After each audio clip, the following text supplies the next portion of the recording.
Assalamualaikum teman-teman. Perkenalkan kami dari kelompok 5 akan mempresentasikan tentang metode penelitian kausal komparatif. Selamat menyaksikan.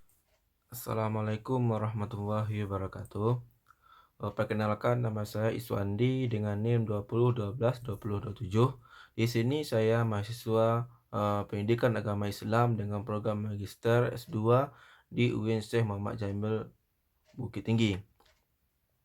Nah, di sini saya dari kelompok 5 yang mana saya dengan rekan saya nantinya akan mempresentasikan jenis penelitian kausal komparatif.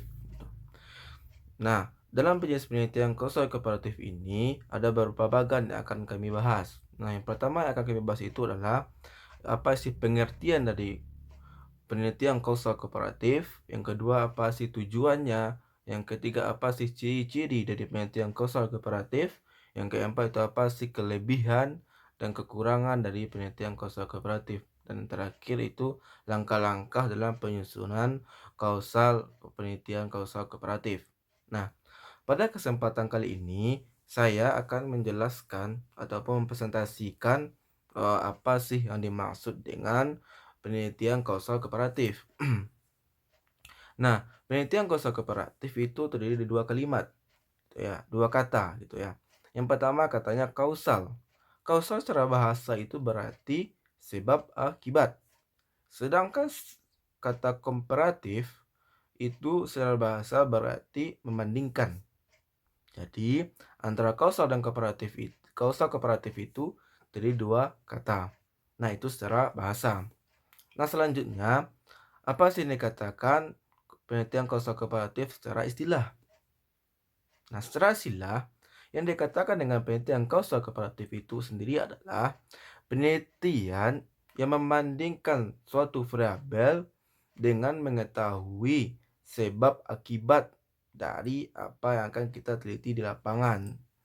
Misalkannya kayak gini, antara si A dengan si B.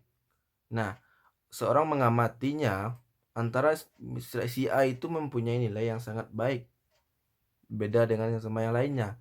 Sedangkan yang si B itu mempunyai nilai yang pas-pasan saja ataupun di bawah minimal lah gitu. Nah, seorang pengamat tentunya ia akan menyelidiki apa sih yang menyebabkan antara si A dengan si B, dengan si A itu mempunyai nilai yang tinggi, sedangkan yang si B itu mempunyai nilai yang sangat rendah. Nah, misalkan dari akibat ataupun yang telah dihasilkan dari yang telah diamati di lapangan. Nah, seorang peneliti itu mengamati apa sih yang menyebabkan antara si A dengan si B itu mempunyai nilai yang berbeda-beda gitu. Nah, itu perumpamaan contoh dari apa sih yang dikatakan dengan penelitian kausal komparatif. Nah, itu tentangan dengan penelitian kausal komparatif. Nah, selanjutnya tujuan dari kausal komparatif. Nah, apa sih tujuan dari kita kalau misalkannya kita itu memilih dari jenis penelitian kausal komparatif ini? Nah, tujuannya dari kita memilih penelitian kausal komparatif ini adalah untuk membandingkan kemungkinan apakah sih hubungan antara si A dengan si B yang telah kita contohkan tadi, apakah yang menyebabkan dari akibat yang telah kita temukan itu apa sih yang menyebabkan nilainya itu mempunyai nilai yang masing-masing yang berbeda-beda gitu. Nah, itu tujuannya. Tujuannya adalah untuk mengetahui hukum sebab akibat yang telah kita amati di lapangan. Mungkin itu tentangan pengertian dan tujuan dari penelitian kausal komparatif. Nah, untuk bagian selanjutnya ataupun pembagian selanjutnya akan dijelaskan oleh rekan saya. Saya ucapkan terima kasih. Assalamualaikum warahmatullahi wabarakatuh. Bismillahirrahmanirrahim. Assalamualaikum warahmatullahi wabarakatuh. Perkenalkan, nama saya Kiki Oktaviani, NIM 2012-12-2025. Nah, saya akan melanjutkan presentasi dari rekan saya tadi, yaitu tentang penelitian kausal komparatif. Sebagaimana yang kita ketahui bahwa untuk pengertian dan tujuan itu sudah dijelaskan oleh rekan saya tadi, dan kali ini saya akan menjelaskan yaitu tentang ciri dari penelitian kausal komparatif.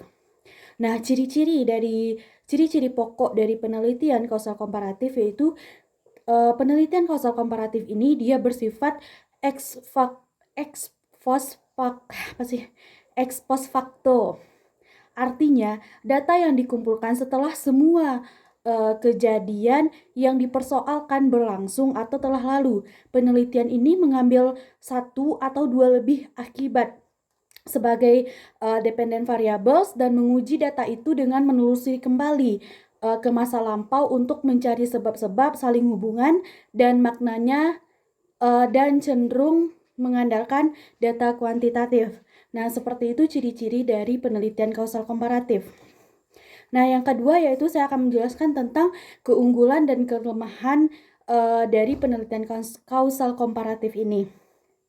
Nah, Ritz itu mengidentifikasikan beberapa keunggulan dan kelemahan penelitian kausal komparatif. Keunggulan dan kelemahan penelitian ini yaitu sebagai berikut. Nah, yang pertama, keunggulan penelitian kausal komparatif ini yaitu metode kausal komparatif adalah suatu penelitian yang baik untuk berbagai keadaan. Jika metode eksperimen tak dapat digunakan, yaitu yang pertama, apabila tidak memungkinkan untuk memilih, mengontrol dan memanipulasikan faktor-faktor yang perlu untuk menyelidiki hubungan sebab akibat secara langsung. Nah, yang kedua, apabila pengontrolan terhadap semua variabel kecuali variabel bebas sangat tidak realistis dan dibuat-buat yang mencegah interaksi normal dengan lain-lain variabel yang berpengaruh. Nah, yang ketiga, apabila kontrol di laboratorium untuk berbagai tujuan penelitian adalah tidak praktis, terlalu mahal, atau dipandang dari segi etika diragukan atau dipertanyakan. Nah, yang kedua yaitu keunggulannya, studi kausal komparatif menghasilkan informasi yang sangat berguna mengenai sifat-sifat yang bagaimana dan yang sejenis dengan itu.